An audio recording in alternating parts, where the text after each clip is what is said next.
Vamos a comenzar. Esta es la última jornada de unas jornadas que realizó la Asociación para la ecocardiografía, para ecocardiografista, y en virtud de la importancia del tema, lo abrimos más allá de las jornadas. La charla que vas a dar es a razón del ecoestrés, pero bueno, quiero presentarte previamente. Bueno, Daniel es santafesino, se formó en cardiología en la clínica de nefrología de la ciudad, posteriormente hizo su especialización en París, la especialización en ecocardiografía, entre otros junto con Jean-Luc Monin, si no estoy aquí mal no, sí, sí, orientado. sí, sí, Después sí. volviste acá a Santa Fe y posteriormente, bueno, te fuiste a Alemania, en donde estás hace varios años allá, en el Hospital Universitario de Lecharí, en Berlín, donde te dedicas a la ecocardiografía. Sos autor es autor de múltiples papers y de guías de manejo de pacientes. Pero bueno, principalmente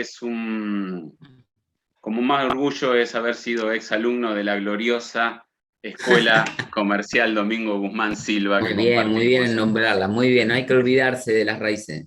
Y es un pionero acá en la ciudad de Santa Fe, un luchador de este método diagnóstico como es la ecocardiografía de estrés, que durante mucho tiempo estuvo relegada, está muy relegada, y que bueno, ahora que han venido gente muy valiosa como Juan Morbidoni, que es otro que está muy bien formado en ecoestrés, probablemente se le dé un impulso, así que en eso radica la importancia de esta charla.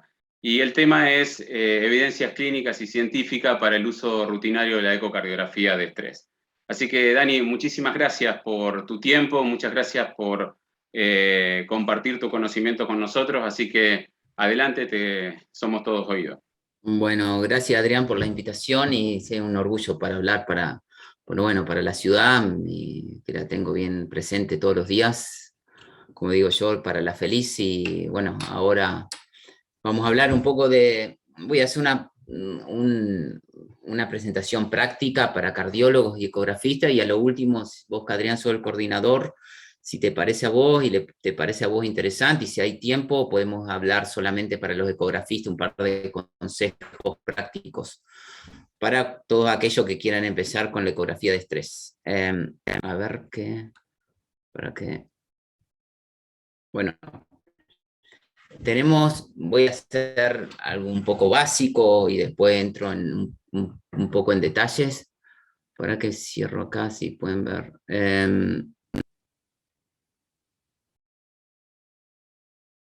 Para que me organizo con los... Bueno, ya está. Empiezo con cosas básicas. Tenemos distintas modalidades para hacer la ecografía de estrés. Una es con dobutamina, que hacemos en reposo, y después vamos haciendo distintas gamas, 10 gamas, 20, 30, 40, y si no alcanzamos la frecuencia cardíaca de, de Goal que tenemos, usamos la atropina.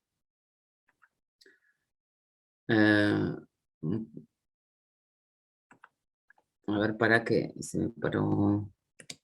Bueno, después tenemos la ecografía de estrés con un ciclo ergómetro. Esta es una foto que tomamos ahí en el servicio.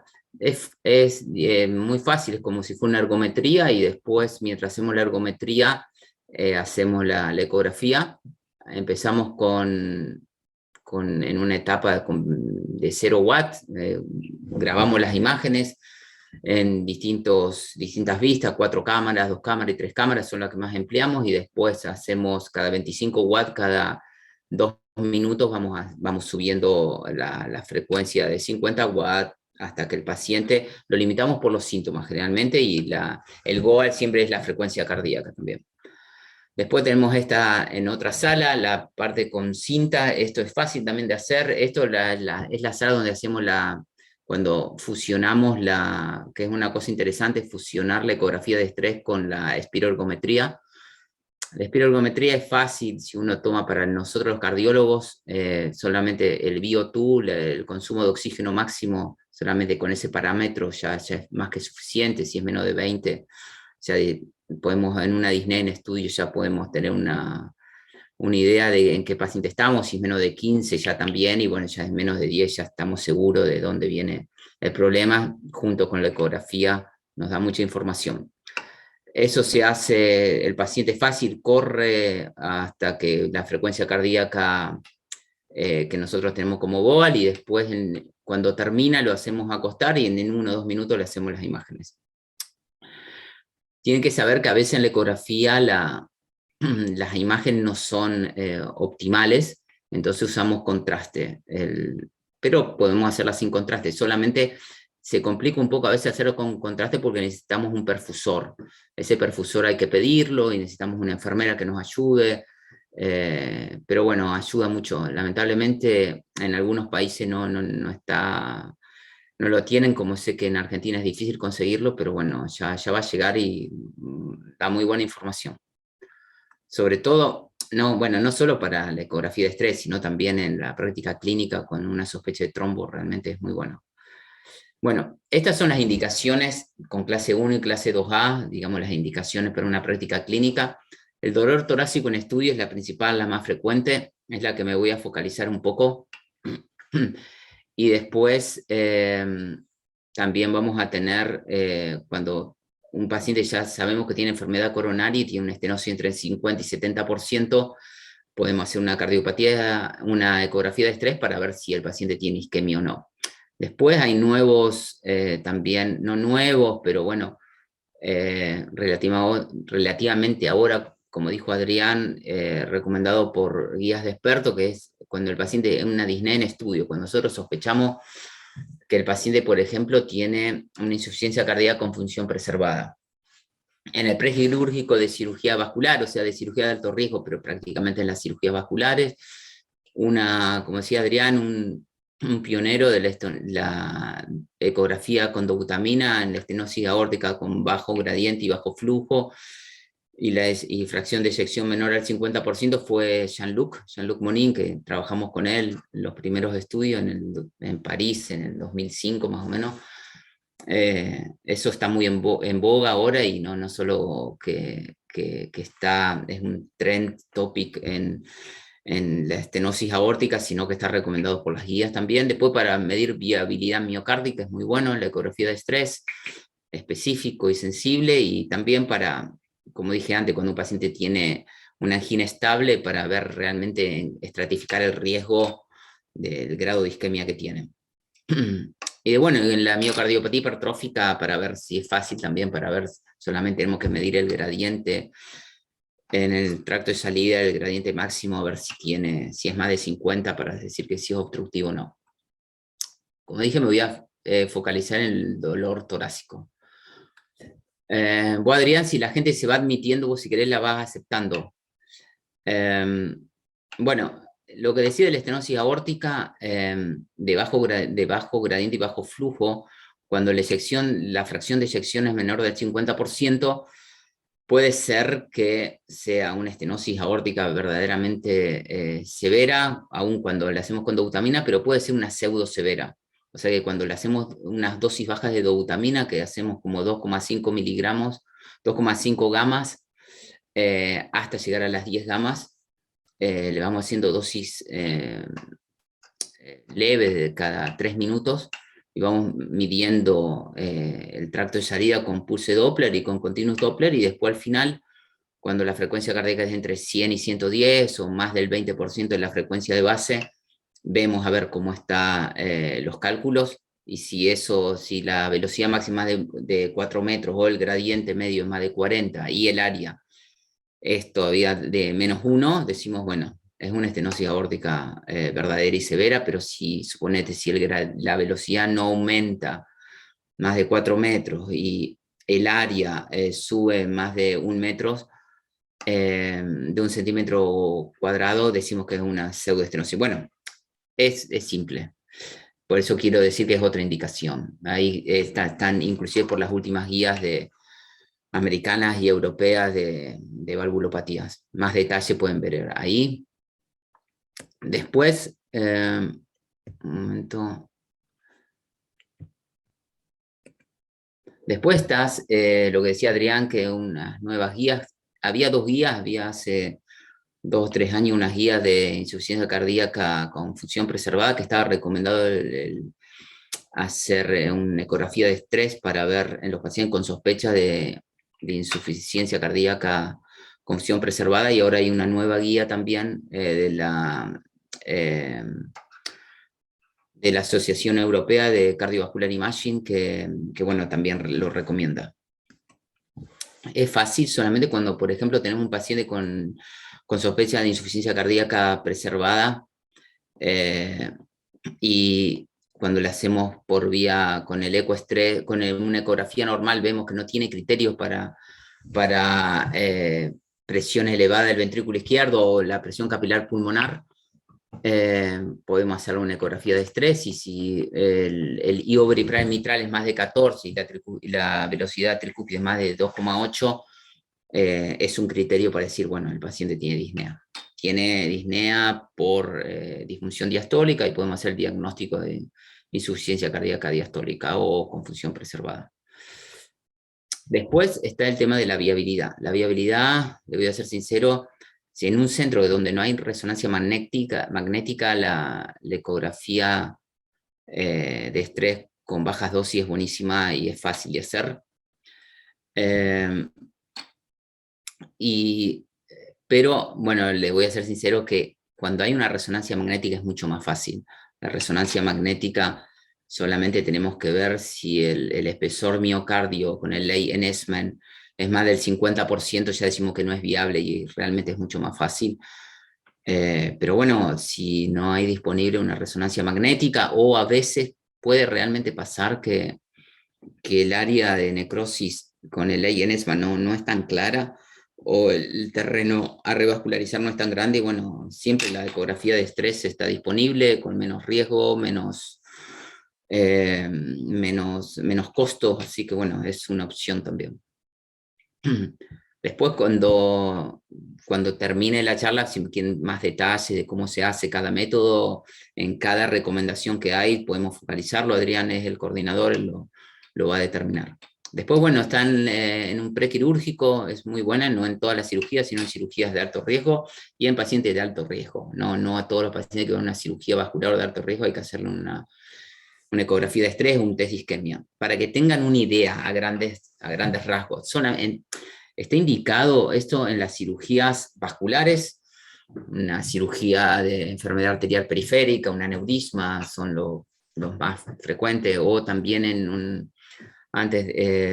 es muy frecuente la ecografía con dobutamina en pacientes previo a un trasplante renal en el prequirúrgico. Y bueno, en una cirugía vascular, y en un paciente que tiene una capacidad funcional menos de 4 metros, que son menos de 4 metros, que el paciente no puede caminar más de 100 metros o que no puede subir ni 2 pisos. Y además, en un paciente de alto riesgo, ¿quiénes son ellos? Esos son los pacientes que tienen diabetes, o stroke, o enfermedad coronaria, o insuficiencia cardíaca, o insuficiencia renal. Es una indicación clase 1 por las guías europeas, como dijimos antes, así que bueno, esa es otra indicación. Y después, bueno, acá ahora me voy a centrar en nuestro día a día, que son los dolores torácicos en estudio. Lo hablaba antes con Adrián, con el tema de las troponinas ultrasensibles, ha cambiado mucho el approach.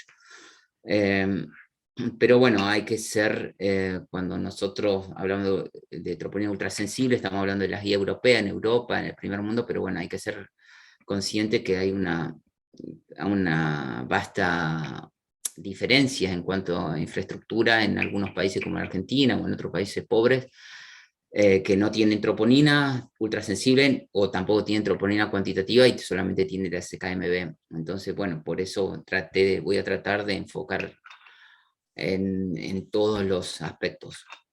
Y van a ser basados de dolor torácico en las guías europeas, que son las más recientes, de hecho, en dolor torácico estable o agudo. Pero bueno, la primera pregunta que se tienen que hacer, esto es para todos los clínicos y ecografistas, que ¿El dolor torácico es inestable y agudo o es estable y crónico? Aunque parece fácil, no es tan fácil la pregunta. Bueno, para que tenga una idea, por definición, siguiendo las guías, un dolor inestable o agudo es cuando tiene dura más de 20 minutos y es al reposo. Estamos hablando de dolores sospechosos, no un dolor, no sé, en el ombligo. Estamos hablando de dolores torácicos que nosotros sospechamos que son cardíacos. Un dolor que empezó hace menos de 3 meses, un dolor que en un paciente que ya venía con dolor, que lo conocemos, que tiene una angina estable, y que ahora eso se reagudizó y ya no es tan estable, sino que eso es a mínimos esfuerzos. Y un paciente que tuvo un STEMI, o sea, un JAM, y que ahora en los últimos 3 meses y ahora está con angina. Eso es un dolor, todos esos pacientes que tienen alguna de estas características, es un dolor inestable o agudo. Y todos los pacientes que tengan un dolor torácico sospechoso de ser cardíaco y no tengan esta característica, es un dolor crónico o estable. ¿Por qué le digo esto? Porque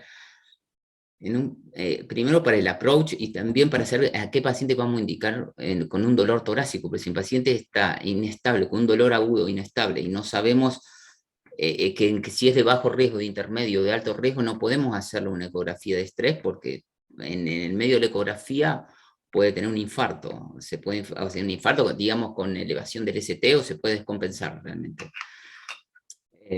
En un dolor torácico nosotros no somos robot, que viene un paciente y le hacemos la ecografía y le decimos que chau, no, somos clínicos también y entonces tenemos que ver cómo está el electro y tenemos que ver esto también en toda evaluación de un dolor torácico, el electrocardiograma es súper importante.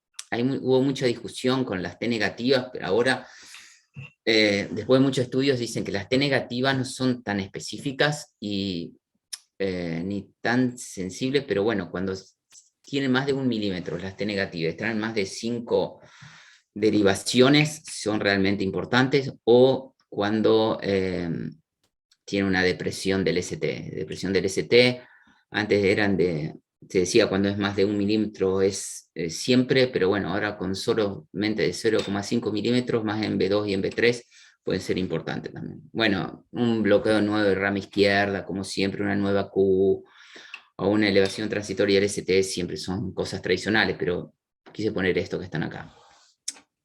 Bueno, una vez que hicimos el electro, la radiografía, la anamnesis, bueno, la anamnesis eso y la radiografía son siempre importantes, un laboratorio básico también, porque bueno, para descartar que no tenga algo, una embolia de pulmón, una disección de aorta, pero bueno, eso lo van a sospechar, después daré más detalle de eso, pero bueno, cuando sospechamos que un dolor cardíaco, empezamos un approach. El approach que están viendo acá es el mismo que recomienda la SAC, exactamente el mismo de la SAC que recomienda, tiene coincidencia plena con lo que recomienda la Sociedad Europea de Cardiología.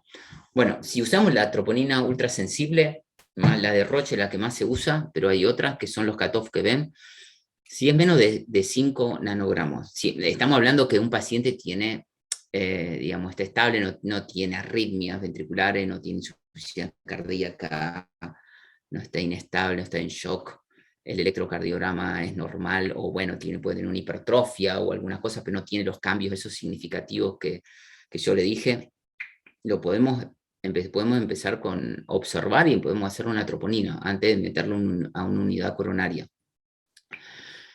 Si las troponinas ultrasensibles son menos de 5 nanogramos o en 1 hora no cambian, son menos de 12 y no cambian en menos de 3 valor en absoluto, podemos decir que el paciente es realmente de bajo riesgo y ese paciente le podemos dar el alta, porque el riesgo de infarto es mucho menor al 1% y realmente hay estudios que han validado este approach y en eso le podemos dar el alta y después vamos a ver las probabilidades que tiene, si una probabilidad intermedia o alta de tener enfermedad coronaria, le podemos hacer entre las 48 y 72 horas prescribir una ecografía de estrés u otro método. Si es una probabilidad baja directamente, podemos hasta optar no hacer una ecografía de estrés, porque ya asumimos que el dolor no es no cardíaco, de tan sensibles que son las troponinas. Después, estamos en la otra parte, si las troponinas son más de 52 o cambia, desde que lo vemos al paciente hasta en una hora, cambia el valor absoluto, cambia el delta, es más de 5, ya directamente lo podemos asumir como una NSTIMI, como el que el paciente tiene un criterio para un infarto de miocardio, y bueno, digo NSTIMI sin elevación del ST, pero bueno, las nuevas recomendaciones dicen que tenemos que usar más la palabra infarto. Lo podemos internar en la UCO.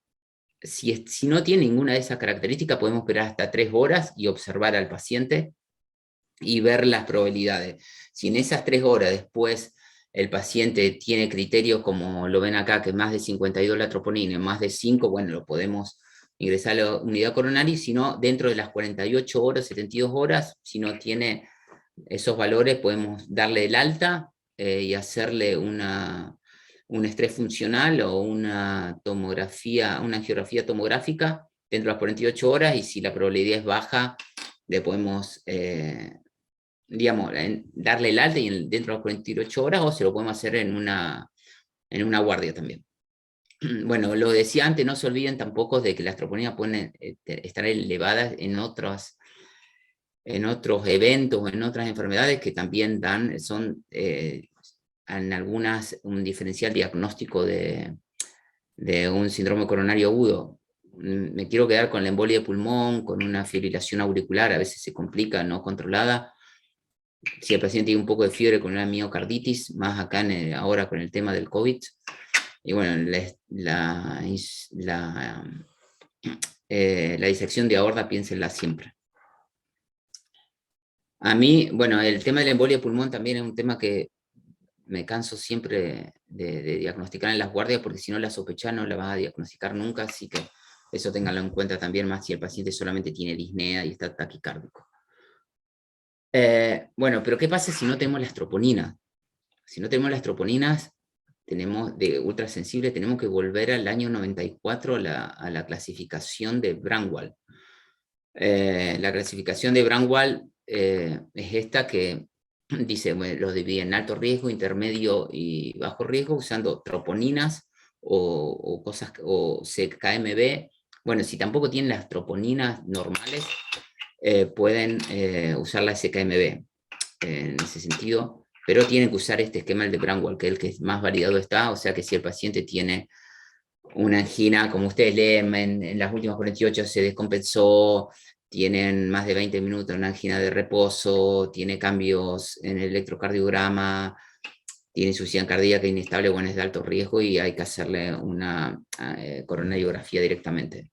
Si es de grado intermedio, como ven ahí, no tiene esos criterios, pero tiene más de 70 años, tiene una angina de reciente comienzo, tiene troponines más de 1, pero menos de 0,1, la CKMB es elevada, bueno, le podemos hacer, en este paciente, si tenemos la troponina ultrasensible, podemos hacer un test, pero bueno, como no lo sabemos, hay que hacer una coronariografía o hasta inclusive se puede hacer una angiografía tomográfica. Y en los otros pacientes de bajo riesgo no se le puede dar el alta, porque puede ser que las troponinas, que como nosotros no medimos las troponinas ultrasensibles, puede ser que el paciente esté cursando un infarto de miocardio sin elevación del ST, con los criterios nuevos que hay con la troponina ultrasensible, pero como no lo podemos detectar, no le podemos dar el alta y esos pacientes tienen que quedar internados si no tenemos en un dolor de pecho un estudio agudo o inestable, porque no tenemos método sensible, entonces hay que hacerle un test en internación. ¿Por qué es esto? Acá lo pueden ver bien. Las troponinas ultrasensibles son 1000 veces más sensibles que las otras. Entonces, miren acá, cuando ustedes tienen un valor de cortes como son de una troponina positiva convencional, la van a tener cuando es más de 0,01. Pero la troponina, lo que significa que podemos tener una troponina normal, o sea, no detectable en una troponina convencional, pero podemos tener valores elevados dentro de la primera hora de más de 5, por ejemplo, y ese paciente necesita una coronariografía, es de alto riesgo. Aparte, las troponinas convencionales tardan 6 horas y las ultrasensibles tardan solamente de 1 a 3 horas en elevarse, principalmente 1 hora. La mayoría sí que, como dije, puede pasar que tengamos pacientes que por troponina convencional nos digan que no tienen un infarto de miocardio, pero en las troponinas sensibles sí. Así que bueno, eso es la ventaja, por eso es el tema que yo decía de que hay que dejarlos internados a los pacientes. Bueno, no digo yo, sino que las guías viejas del 2002 y las del 2007 decían eso, un dolor inestable o agudo en estudio. Por eso era lo que yo le decía, la importancia de saber, no solo para los clínicos, sino para todas las probabilidades, eh, cómo es un dolor de pecho en estudio, qué es torácico o no. Y después viene el tema de la probabilidad, lo que me han escuchado, probabilidad media, intermedia, pero ¿qué es eso? Eso de la probabilidad lo van a escuchar mucho, pero es para saber a qué paciente, para ahorrar costo, y no a todos los pacientes le vamos a hacer una ecografía de estrés, una cámara gamma o una angiografía tomográfica. Tenemos que saber la probabilidad pretest, porque si el paciente era de bajo riesgo, o sea, para que se den una idea, tiene troponía negativa, está todo normal y sospechamos. Pero si la probabilidad es alta o intermedia, podemos hacer una ecografía de estrés o otra cosa, o inclusive una angiografía tomográfica. Pero si tiene un bajo pretest, tal vez podemos hasta discutir y podemos hacer hasta una ergometría, un calcio score. Bueno, esa probabilidad viene del año 79, de Diamond Forrester en New England, que la publicaron, y eso, cuando estudiaron 20.000 pacientes, 20.000 autopsias, estudiaron después 5.000 pacientes con angiografía y 2.000 validaron esos datos con 2.000 pacientes con cámara gamma y ergometrías. Y bueno, hicieron este score de la probabilidad de riesgo si el paciente tiene un dolor atípico, atípico o no anginoso. Y bueno, pero bueno, hay que saber qué es un dolor típico o no anginoso, qué es lo que, para saber esa probabilidad, el dolor típico es lo que nosotros conocemos, el típico dolor en el pecho que se va a la mandíbula o en el cuello, que se va al brazo o en el brazo, que es precipitado por una parte, por el esfuerzo o que calma, no, y que calma con nitratos o con el reposo. Si tenemos todos esos criterios, una angina típica. Si tenemos 2 de esos criterios, es atípica, y ninguno de esos criterios, o uno, es una angina aparentemente no anginosa. Ese test fue validado en un estudio con 2.000 pacientes en el 2011, que mostró que en realidad la probabilidad de Diamond Forest, le cuento un poco de historia para que entiendan, Diamond Forest no era tan sensible en mujeres y en dolores atípicos, y después fue validado en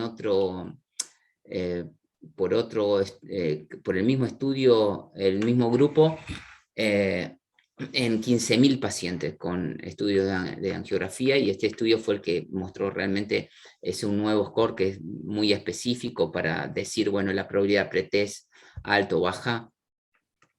Y bueno, y eso fue lo que ahora recomiendan las guías. Para que tengan una idea, nosotros decimos que es intermedia y alta cuando es más del 5%, y baja cuando es la probabilidad menos del 5%. Y acá ustedes ven cómo se puede calcular, es fácil. O sea, siempre esta tabla la tienen que tener ahí para darse una idea.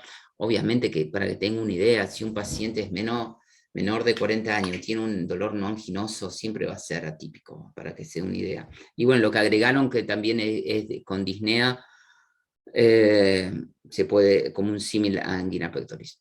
Y lo que tienen que saber de que si este score puede cambiar también si el paciente tiene factores de riesgo, como principalmente la diabetes. El tema de la hipertensión es discutido, o si tiene cambios en el electrocardiograma, o si la excepción de presión es menor del 50%, o si tiene también antecedentes previos de enfermedad coronaria. Si un paciente estaba en el 5%, bueno, se va a elevar un poco más. Y lo mismo si tiene una ergometría previa normal o un calcio score normal, también va a tener unos antecedentes, va a disminuir un poco el riesgo. Pero es para que tengan una parte clínica y sepan más o menos. Entonces, en resumen, como decía, es el dolor torácico inestable agudo con una probabilidad intermedia o alta y troponinas normales, es la indicación del ecoestrés. Y otros test de isquemia, por supuesto. Y cuando en un paciente con un dolor estable o crónico, sospechoso de una angina estable, cuando la probabilidad es intermedia o alta tiene indicación, y cuando la probabilidad es baja no tiene indicación. Le podemos hacer una ergometría si queremos. Y bueno, esto, como decía, todo lo que estuve hablando antes está en ese acorde con las guías americanas, que es las últimas guías que salieron en 2019 y 2020 publicadas, de clase 1. ¿Y por qué son de clase 1 las indicaciones y de clase 2A? Porque la ecografía, como ven, el último metaanálisis que se hizo con en 120 estudios y más de 20.000 pacientes, la ecografía de estrés tiene una sensibilidad y especificidad del casi el 80-85%, que es similar a las otras técnicas. Así que es un buen método realmente. Y ahora, hace una semana salió publicado un estudio multicéntrico de toda Inglaterra, con 5.000 pacientes, que mostró que usando nuevas técnicas como con contraste y también sin contraste y nuevas máquinas, la sensibilidad y especificidad puede ser hasta del 95%, y esto no cambia si es con contraste o sin contraste, con obesos o no obesos. O sea que realmente es un buen método, no es para discutir. Pero quiero hacer hincapié en algo para terminar en cuanto a las mujeres. Las guías dijeron de que es un método, es el método preferido, la ecografía de estrés, pero ¿por qué lo dijeron? Dijeron por el tema de la radiación. Como ustedes saben, la ecografía de estrés no tiene radiación, y generalmente las opciones que hay a la ecografía de estrés, como una angiografía tomográfica o una cámara gamma, tienen radiación. Y también por la atenuación de las mamas, pero más que nada por el tema de la radiación. Y eso fue también acorde con las últimas guías que salieron hace días de la Sociedad Americana de Cardiología, del American College of Cardiology también, CHES, o sea, todas las asociaciones americanas se juntaron para hacer una evaluación del dolor torácico, y también recomendaron que no es recomendable hacer un test que tiene ionización o radiación en mujeres que están en edad de tener hijos. Eso también fue con las guías europeas de ecografía de estrés, que tampoco dijeron de que en mujeres y en realidad en muchas indicaciones la ecografía de estrés es el método preferido porque no tiene radiación. ¿Pero qué es la radiación? Hay dos guías. ¿A qué decimos nosotros radiación? Esto también lo voy a hacer en una parte clínica y también para los ecografistas, porque es interesante. ¿Qué es la radiación? En estos dos consensos se estudió muy bien, se discutió el tema de la radiación y la ecografía, y se hicieron, de hecho, después de estos consensos hay nuevas leyes europeas que prohíben todo, o sea, no prohíben, pero hay que justificarlo muy bien, y se pueden llegar hasta tener problemas legales si usamos un método que tenga más de 15 milisievert cuando hay algunos otros métodos alternativos. Y priorizaron las nuevas leyes europeas de que si hay un método ionizante o con riesgo de radiación, y si hay un método alternativo, hay que usar siempre el método alternativo. Pero bueno, vamos a hacer un pequeño resumen en eso. Ustedes ven que cuando nosotros usamos métodos con radiación, los órganos que más sufren o que más absorben la radiación son las mamas y los ovarios, y la médula ósea. Por eso en hombres es el riesgo de la leucemia, y en las mujeres de cáncer de mama y del ovario o de esterilidad. Y ustedes ven que cuando usamos una cámara gamma, por ejemplo, el porcentaje de radiación en el hombre de milisievert es de 2, pero en la mujer puede llegar hasta de 3 en la absorción. ¿Qué son los milisievert? Los milisievert, para que ustedes tengan en números, 10 milisievert, que es lo que se puede usar, que es en rutina, y es lo que en promedio es la radiación que se usa en una cámara gamma de reposo y de estrés, que usan 10 milisievert. 10 milisievert son como si a ese paciente nosotros le hacemos en el mismo momento, en el mismo día, 500 radiografías. Ustedes se imaginan, se pone un paciente y usted 500 radiografías, 1, 2, 3, 4, 5, ¿sí? Hasta 500. Para que ustedes tengan una idea lo que son 10 milisievert. Y 10 milisievert equivale a un riesgo de cáncer de 1 de cada 1000. O sea, si ustedes, para que se, hablamos de radiografía, por ejemplo, no de camarama, un tipo, de siempre le hacen 500 radiografías, pam, pam, pam, pam, viene otro, 500 radiografías, pam, pam, pam, pam. Y así, de esos 1000 pacientes, obviamente uno de tanta radiación va a tener un riesgo de cáncer. Eso para que usted entienda y se den una idea. Las, la angiografía tomográfica con viejos tubos puede llegar hasta de 8 a 30, de 15, pero bueno, con nuevo software se puede reducir hasta menos de 3, que es lo que sería ideal. Con la cámara gamma de estrés y de reposo puede llegar hasta 10 o 11 en promedio. Estos son datos de americanos. Este hombre, Einstein, es un americano de Columbia University que realmente está haciendo mucho por reducir la radiación en métodos cardiológicos diagnósticos y está haciendo mucho trabajo. Y después, bueno, si la radiación es solamente en otros protocolos se usan más dosis, la radiación puede subir. Pero bueno, después, ¿pero qué pasa? Estos son datos de Europa, bueno, vamos a ver qué pasa en Argentina. Este mismo paciente, colega Einstein, está en todo el mundo haciendo estudios multicéntricos. Ustedes ven que el promedio en Argentina, cuando se usa en reposo y en estrés, es de 11 milisievert. Y es en toda América. Y eso es, en general, en el resto del mundo es 0,9 y en América es un poco más alta. Y por eso han surgido otras opciones, han surgido nuevos tests, como por ejemplo nuevos protocolos, como, no nuevos, pero bueno, que se usan hace bastante, que son protocolos como de solamente de estrés o solamente de reposo. Pero bueno, hay que ver que si, como decíamos, las mujeres con un body habitus especial, que pueden tener una atenuación mamaria, o sea,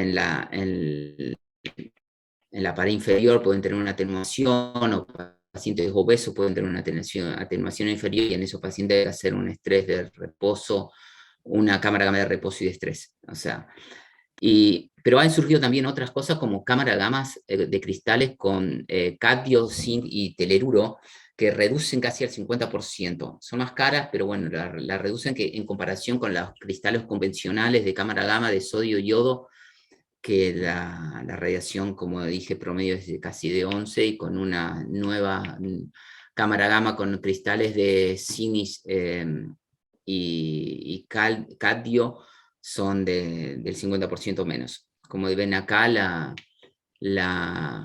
en el documento de la American Society of Nuclear Imaging, ellos dicen y recomienda que en lo posible que usen estas cámaras gamas nuevas con CZT.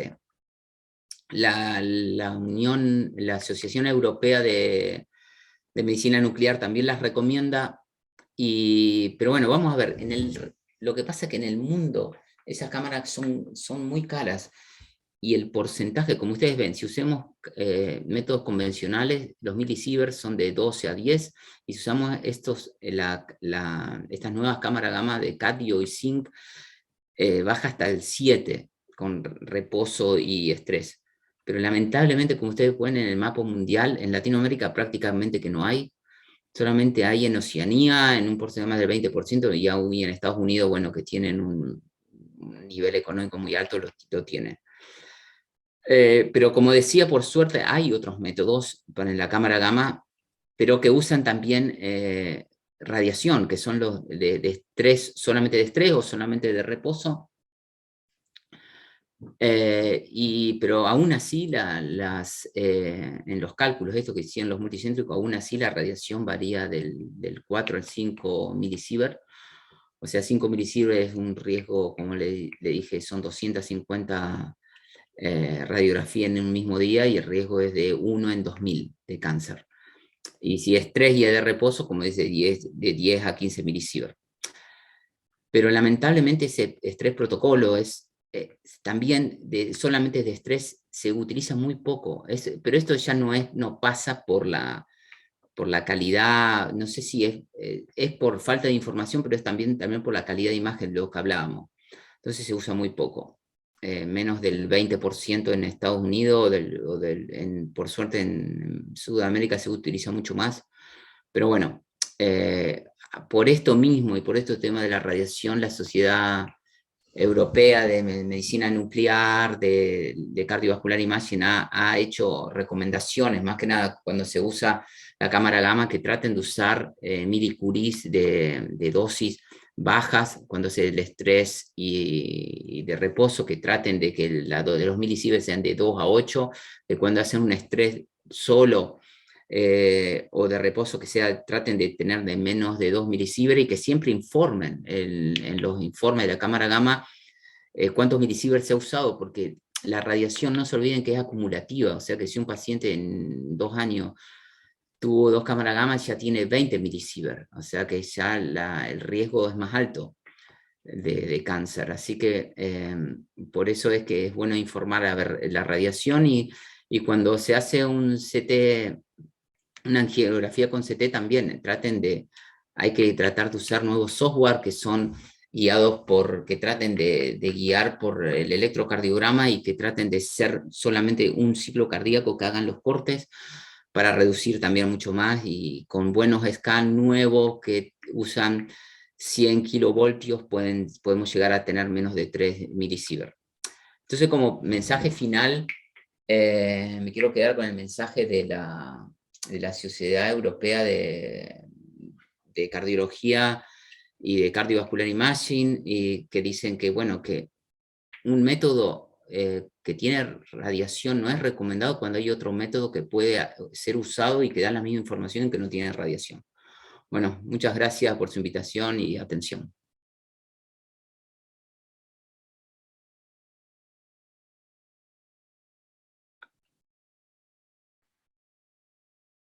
Adrián.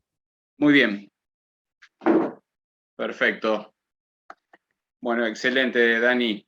Gracias. No me veía no sé yo en si la cámara cuando hablaba, a ver si me puedo ver ahora. Bueno, ¿Cómo? ahora sí me veo. Ahora sí me puedo ver.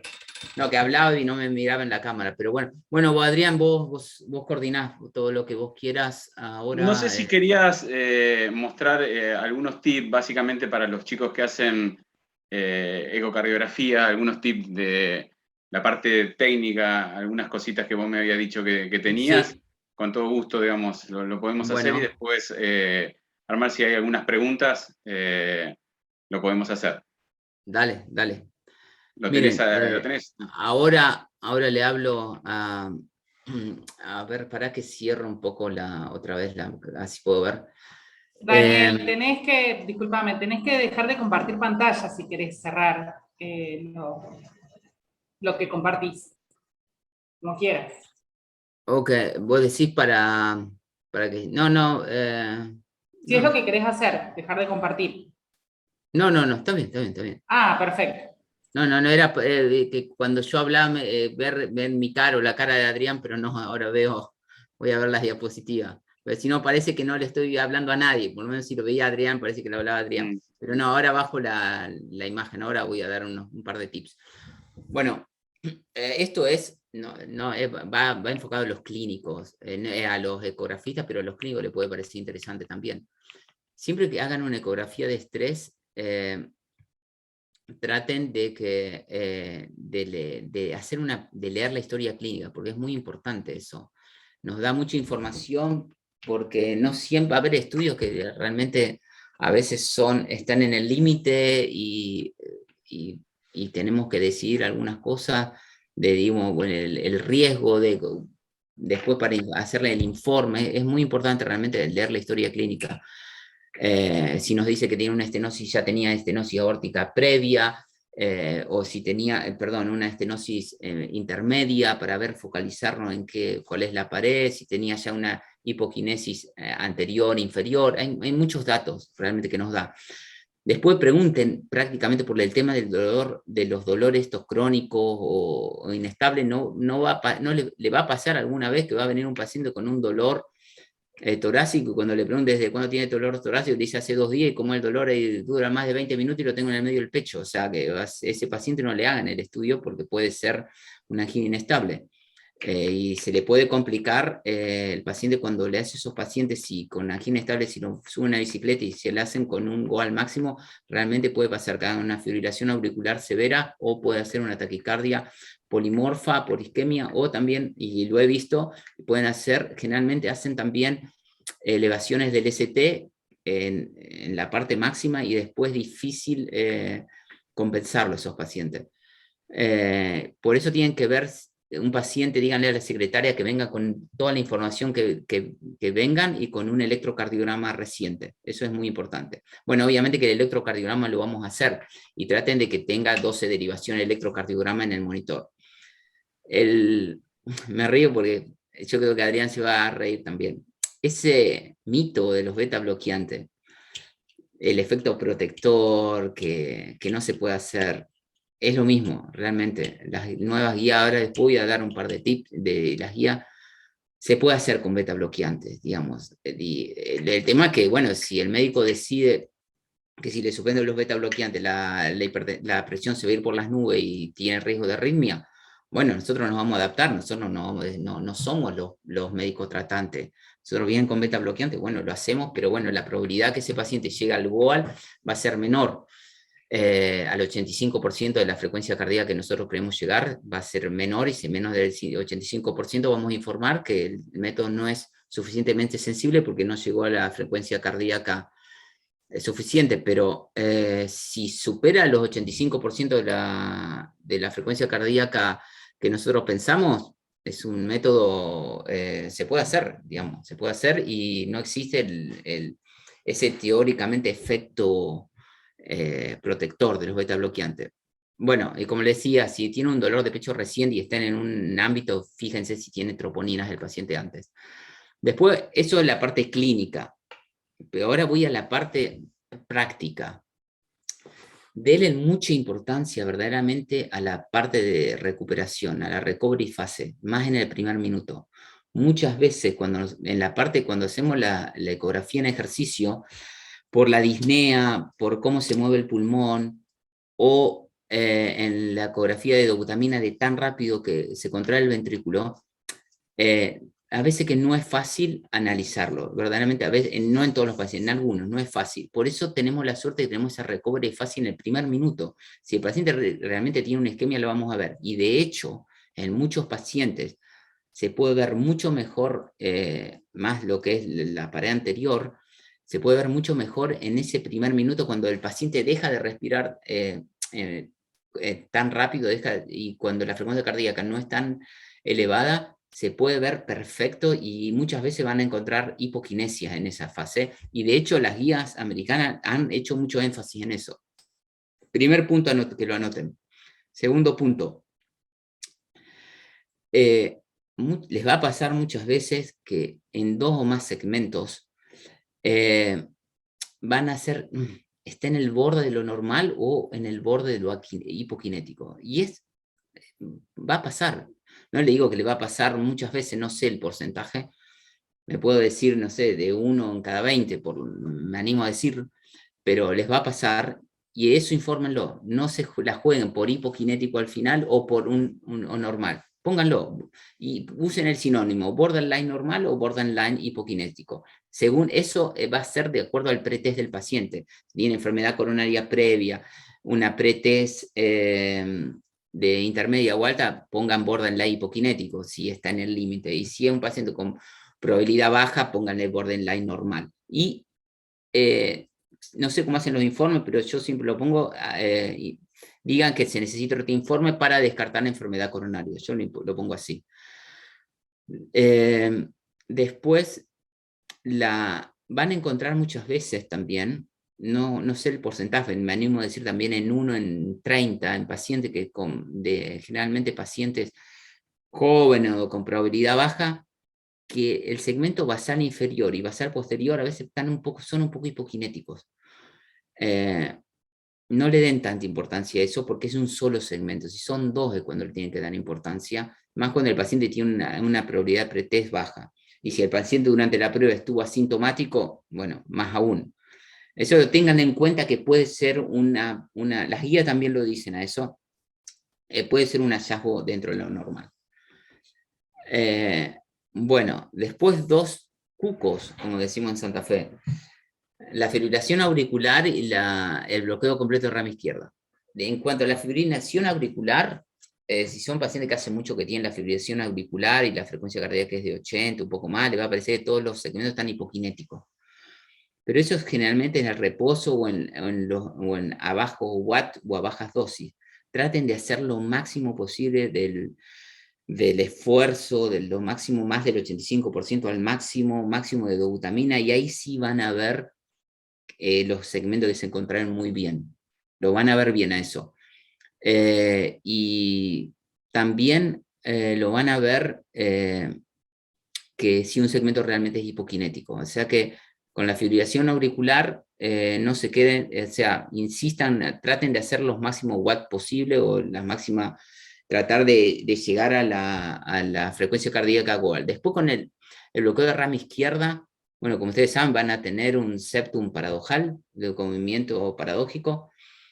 Lo más importante, traten de cuando hacen las dos cámaras que no incluyan el septum, o sea, cuando ustedes giran el 90%, está en una cámara convencional, en dos cámaras convencionales, traten de girar a un 110%, más o menos, 120, cosa de ver bien la pared inferior, porque si no van a informar siempre el bloqueo de rama izquierda como una hipoquinesia inferior, así que tengan cuidado con eso. Muchos pacientes obesos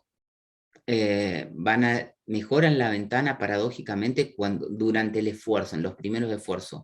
Por eso un paciente obeso con mala ventana, denle la chance, prueben por lo menos a pocos esfuerzos o con pocas, si van a usar la ecografía de esfuerzo. Si es con dobutamina, bueno, ya saben, no va a cambiar. Pero en paciente obeso a veces con mínimos esfuerzos, con el esfuerzo después se mejora la ventana. Insistan, si tienen una mala ventana en un paciente obeso o no, insistan en buscar la mejor ventana, o sea, traten, desen tiempo y búsquenla, a veces pueden estar hasta 15 minutos hasta la encuentran. Inspiración profunda, traten de ver, y bueno, pero sean sinceros también, más si no usan contraste, si la ventana no es buena, no lo hagan y dediquen, hagan otro estudio, total, no todos los pacientes tienen mala ventana. Después, estos son las últimas cosas, cuando usen, más que el par external largo, usen 3 cámaras, porque más allá que las guías dicen par external largo en 3 cámaras, podemos ver más el ápex, así que, bueno, es lo que yo recomiendo también. Yo sé que en Santa Fe a veces no es fácil, pero traten de tener un electrocardiograma de 12 canales, porque eso realmente ayuda mucho. Hay veces que ven supras de niveles más de 2 milímetros en esas paredes que están en borderline y realmente ayuda mucho. Lo que decía, los beta bloqueantes, si pueden suspenderlo es lo mejor, y si no, bueno, se informará que la frecuencia cardíaca no llegó al goal. Y bueno, la atropina úsenla siempre si no llegan al goal, más cuando llegaron a las 40 gamas, y más si usan si el paciente tiene beta bloqueantes. Lo último, strain is not ready for prime time, o sea que todavía no está el strain. Mire que yo hago mucho strain y hago investigación, pero para el estrés eco todavía no está. Para la perfusión, como si fuera una perfusión miocárdica, hay muchos estudios, pero falta un poco más de ingeniería para hacerlo más fácil, y por eso mismo la FDA todavía no lo aprobó. Con dipiridamol no puedo decir mucho, pues no tengo experiencia, lamentablemente, pero hay centros que lo hacen. Y traten de tener buenos cicloergómetros. El de Schiller es el mejor, no sé si en Argentina lo tendrán, pero bueno, en síntesis, inviertan en un buen cicloergómetro, le va a dar mucha ayuda y es una información muy útil. Bueno, eso, Adrián. Después, si algún otro quiere hablar bien las preguntas de los beta bloqueantes, bueno, ya lo dije, más que nada, eso no existe el método isquémico protector de los beta bloqueantes cuando uno hace el ecoestrés, o sea que lo podemos hacer sí o no con beta bloqueantes. Me acuerdo de nuestra época, nos decían, no, ustedes no pueden hacer eco con dobutamina, eco de ejercicio, porque no se puede hacer con beta bloqueantes. No es así. Eso, bueno, lo quería dejar ese mito lo quería desterrar. Muy bien, Daniel. Bueno, muchas gracias, muy interesante. La verdad que acá, como dije yo en la introducción, el ecoestrés es un método de diagnóstico que estuvo relegado durante mucho tiempo. Y has planteado muy bien los beneficios que otorga el ecoestrés, lo poco daño que genera, si uno lo mira de lo que es la radiación, como bien lo explicaste. Si alguien quiere hacer una pregunta por el chat, la hace, yo te hago la pregunta a vos, Bueno, o directamente prendan el micrófono. Yo quería hacerte unas preguntas, bueno, una me la contestaste porque vi que estabas como autor en las últimas guías de multiimagen de insuficiencia cardíaca con función sistólica preservada, ujú. y que dentro del algoritmo entró el strain de aurícula izquierda.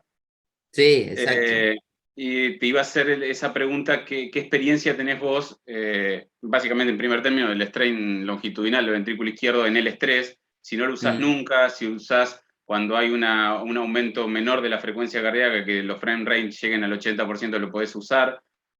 Y te iba a trasladar esa pregunta a la aurícula izquierda, pero ya la has contestado como que no hay una evidencia del strain en el esfuerzo. Y otra de las preguntas es si vos en el ecoestrés con dobutamina usás de rutina la reversión con beta bloqueantes. Bueno, respecto a la primera pregunta, no. Primero, no hay mucha evidencia con el strain de los estudios que hay, son muy pequeños. Con el strain, usarlo en el ecoestrés eh, es con la taquicardia que hay, realmente las curvas no son muy buenas. De reposo sí, da mucho, el strain de reposo da mucha información, porque si un paciente tiene el strain disminuido, ya decimos, bueno, puede tener un poco de fibrosis subendocárdica, y dice, bueno, es un paciente ya no con daño de órgano target, como por ejemplo si es diabético o con arterial de hipertensión, es otra clase de paciente, pero es en reposo, realmente en ecoestrés no, por ahora, en mi experiencia, a medida que he intentado, pero no, todavía le falta un poco más de ingeniería, que pongan strain con frame rates más de alta velocidad, pero no está recomendado, y las guías tampoco todavía lo recomiendan. Y la Sí, segunda acá pregunta, nosotros lo usamos digamos, acá hay una escuela un poco más amplia que la que tienen ustedes del dipiridamol. sí, Porque ahí sí, venimos sí, ahí sí. de un padre que es Lowenstein, en donde le gusta mucho el dipiridamol, hace mucho reserva contráctil, está muy metido con el tema del strain, y en estos pacientes lo usa, él suele usarlo también antes de la atropina, cuando están las dosis altas de dipiridamol. La otra pregunta que te hacía es si de rutina usás la reversión con beta bloqueante en el ecoestrés con Sí, dobuta. siempre, con Esmolol, Sí, siempre. está bien. Y esa era la otra pregunta, digamos. La uso siempre porque si no tenés que esperar 20 minutos más o menos para que el paciente tenga la frecuencia cardíaca menos de 100, te tenés que quedar al lado sentado ahí como 20 minutos.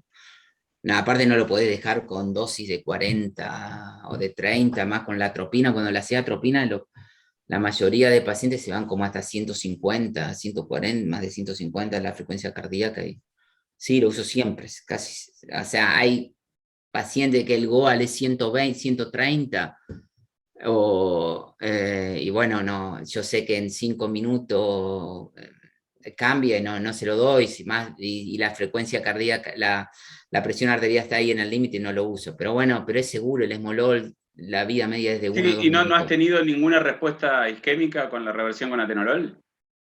Perdón, con atenolol, con betabloqueante, perdón, básicamente con esmolol.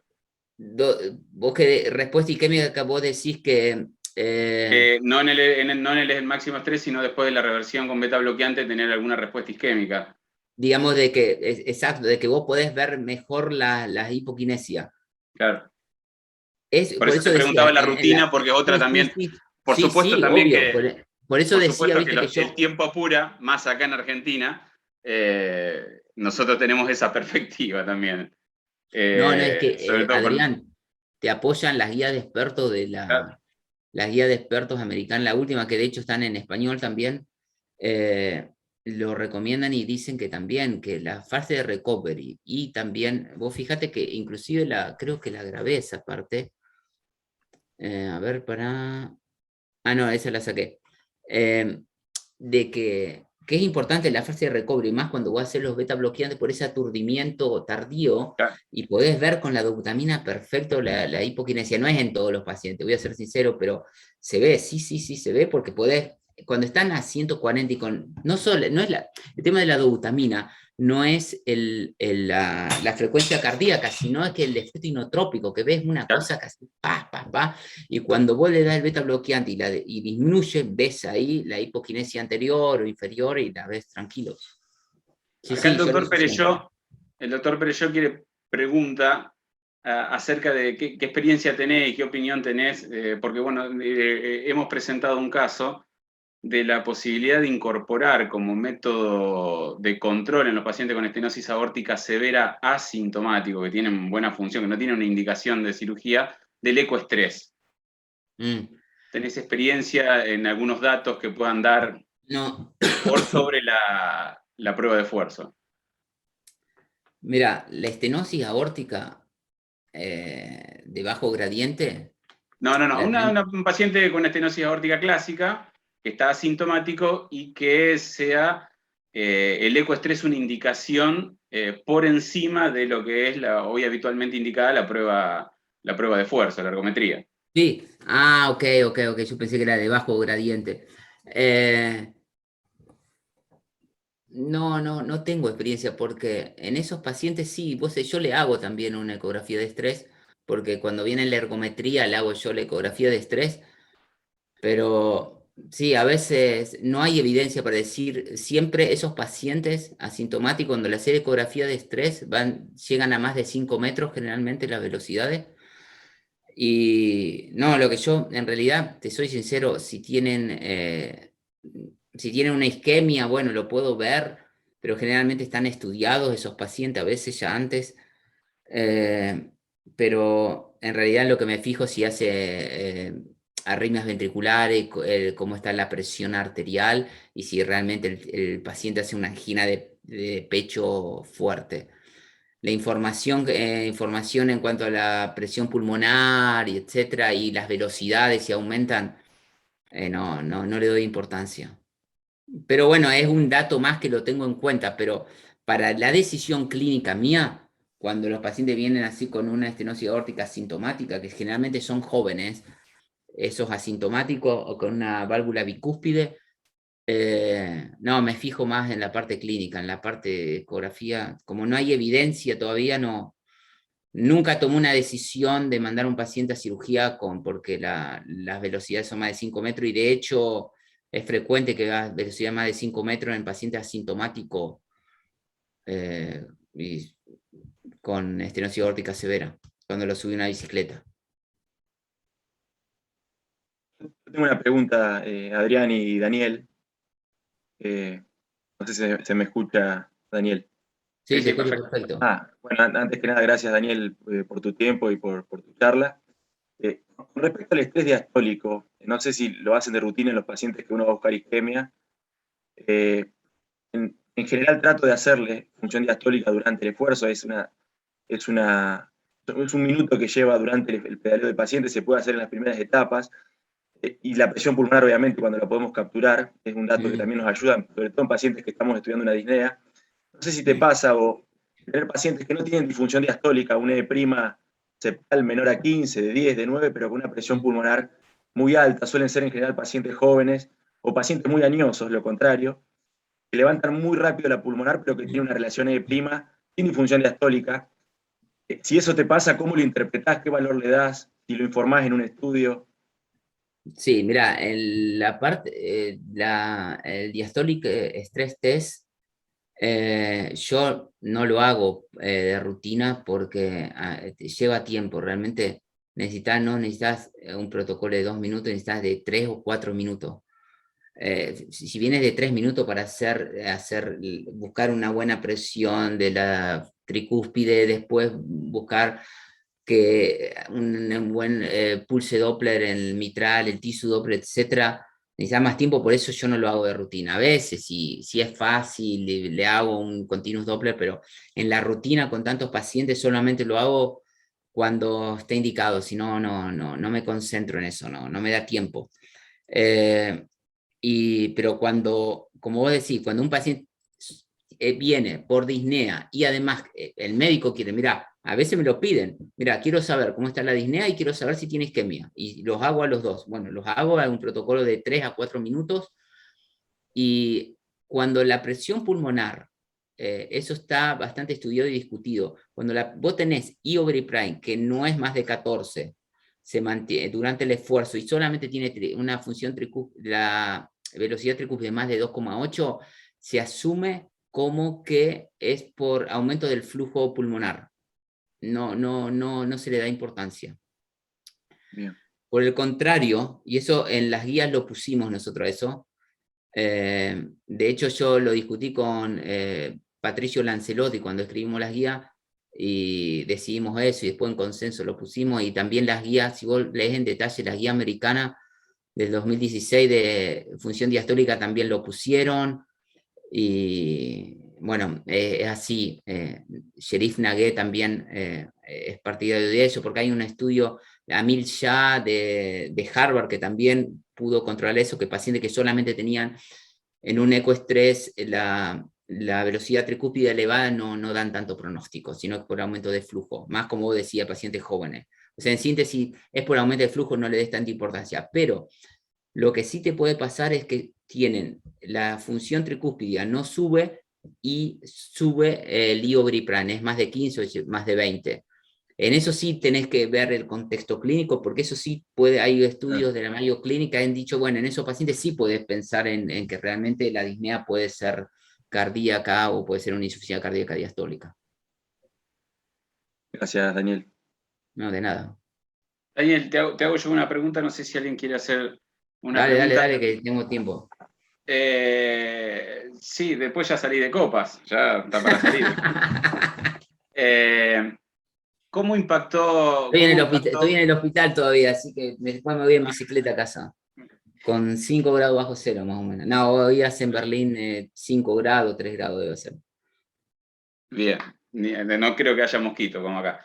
Bueno, te hago una pregunta, Daniel. ¿Cómo impactó el uso en lo que es la práctica diaria de los resultados de la isquemia, sobre todo en los estudios funcionales? ¿Qué impacto tuvieron ahí? ¿No movió el amperímetro? ¿Lo ha movido? A ver, ¿a qué te estás o sea, dame un poco más de detalle, que no entendí la pregunta. Claro, digamos, a partir del resultado de la isquemia, del estudio de isquemia, en donde el tema de la isquemia no impactaría el manejo de los pacientes, si es revascularizado o no, si eso ha impactado en la práctica diaria de ahí en entendí Alemania. El estudio. Vos decís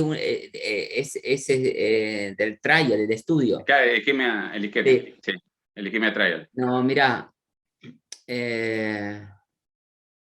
es muy, acá, a diferencia de Francia, es muy variado. Estamos hablando de empirismo ahora, estamos hablando no de lo que dicen los expertos, sino experiencia en distintos hospitales. Yo estoy en un hospital que es enorme, que es como si fuera el Hospital Cuyen en Santa Fe, y cada uno hace lo que quiere, digamos. Hay protocolos, pero las normas todavía siguen las partes básicas de ese estudio. Si, es como siguen las guías, pero te tengo que ser sincero, si a veces tenés de distintos tipos. Si por ejemplo, para ver si tienes un paciente con angina crónica estable, vos le viste isquemia y le hacen la angiografía y tiene una estenosis del 50 al 70, o el intervencionista duda si es severo o no. En otra, suponete, en una circunfleja, pero dijiste tienes isquemia en la anterior, le hacen el flujo de reserva coronaria y, bueno, si es menor de 0,8 lo revascularizan, y a veces hasta ni se lo hacen y lo hacen. O sea que eso no he escuchado. Acá tampoco se ha hablado en los congresos, que es lo que te marca un poco. No se ha hablado mucho de eso. Ahora el congreso es en abril del año que viene, pero en los congresos tampoco se ha hablado mucho de ese estudio. En Francia, por ejemplo, y en Italia, pero más en Francia, con lo que yo tengo la experiencia, se respetan mucho las guías. O sea que cuando pueden venir los mejores estudios, pueden venir todo lo que quiera, pero hasta que si las si no guías se no se traslada la actualizan, guía. la guía no la actualizan, se respetan las guías. Bueno, muy bien. No sé si alguien tendrá alguna pregunta, algo, no sé. Guillermo, no sé si querés decir alguna palabra. Bueno, Guillermo Cursat es el presidente de la asociación Daniel, Bueno, está acá con nosotros. No sé gusto. si querés decir algo, Guille. Hola, buenas noches. Hola. No sé si me escuchan bien. Sí, Sí, Guille, perfecto. perfecto. Bueno, primero de todo, Daniel, felicitaciones. Bueno. Realmente una charla muy práctica y a veces este tipo de charla es mucho más interesante que repasar cosas teóricas que uno puede revisar en papers o en guías, sino escuchar a alguien que nos cuesta realmente su experiencia, ¿no? Con sus dudas, con sus aciertos y con consejos prácticos que creo que son realmente muy útiles para nosotros en el día a día. A mí me gustaría hacer dos reflexiones nomás. La primera es, ¿cuánto hace, Daniel, que vivís en Alemania? 10 años. No, te voy a hacer esa. 23 de noviembre a las 9:30 de la noche llegué, del 2008. Es muy interesante, Daniel, cómo uno trasladando un poquito la forma que tuviste de presentar la charla, eh, te basás en evidencia y en guías, ¿no? Eso no solamente rige tu práctica diaria, sino casi todo lo que se hace en el primer mundo. Y a pesar de que eso tiene detractores y problemas, creo que es muy interesante para reflexionar nosotros, ¿no? Cuando tenemos menos medios, en el medio donde estamos realmente hay menos medios, por lo cual habría que usarlos más racionalmente. Eh, bueno, hay mucho más dispersión de las decisiones y de cómo uno toma las decisiones y usa los recursos. Así que esa es una de las primeras decisiones o la primera reflexión global de tu presentación. Me impactó mucho cómo vos tenés presente las guías y cómo las conocés y cómo van cambiando y cómo las respetan o las discuten, pero básicamente todo el mundo tiene que basarse en algo y no simplemente en opiniones. Sí, muchas gracias, Eh, Guillermo. Sí, es así. De hecho, estuve mirando las guías de la SAC y la FAC también tiene bastantes guías y están relativamente actualizadas. O sea que, como decís, las guías, sí que hay que, para es eso que no es que estamos. no las tenemos, es que Sí, exacto. parte de nuestra cultura es que no nos gusta respetar mucho las reglas en general. Y como segunda cuestión es, bueno, esta es la última presentación de una serie de reuniones que viene organizando un grupo de muy buenos colegas que tiene Santa Fe, que hace Ecocardio. Hace mucho tiempo que teníamos ganas de empezar a organizar alguna reunión específicamente de ecografía. Y bueno, no solamente con Juan Morbidoni y con Adrián, sino con un grupo de casi 30 personas que se vienen juntando y reuniendo una vez por mes para escuchar a diferentes oradores.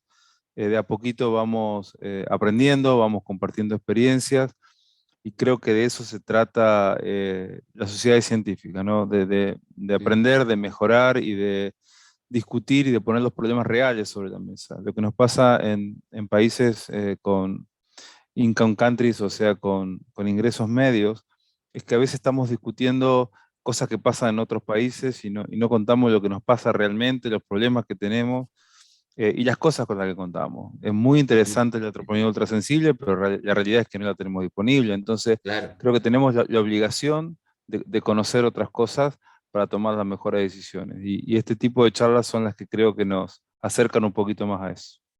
Así que bueno, muchas gracias, felicitaciones al equipo o a la subcomisión de ECO que estuvo organizando este tipo de reuniones todo este año.